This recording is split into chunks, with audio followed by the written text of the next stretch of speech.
Israel kini mulai geram atas aksi Houthi Yaman yang menghancurkan ibu kota Tel Aviv hingga luluh lantak Gaza. Oleh karena itu, Menteri Pertahanan Zionis Israel Katz mengancam akan menghabisi pimpinan Houthi. Menhan Israel ini mengaku akan membuat pimpinan Houthi tewas layaknya Yahya Sinwar atau Ismail Haniyeh hingga pimpinan Hizbullah Nasrallah. Katz menegaskan bahwa pasukannya akan menyerang Houthi secara langsung. Lewat ancamannya itu, Katz mengaku akan memenggal kepala dari pimpinan Houthi. Ia bersumpah akan membuat Hodeidah dan Sanaa hancur seperti Gaza dan Lebanon.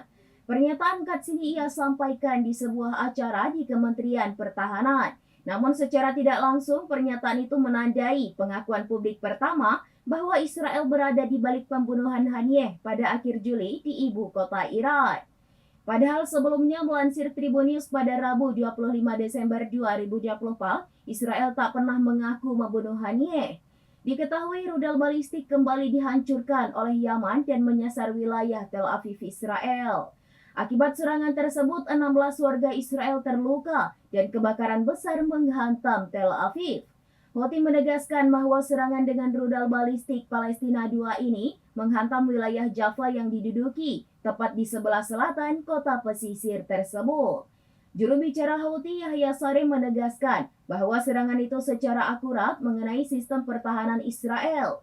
Iron Dome pasukan Israel juga dikonfirmasi telah gagal mencegat serangan rudal tersebut.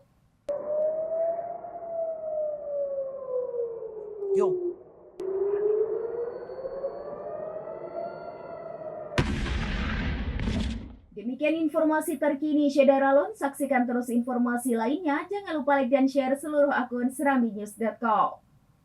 Download Tribun X sekarang. Menghadirkan lokal menjadi Indonesia.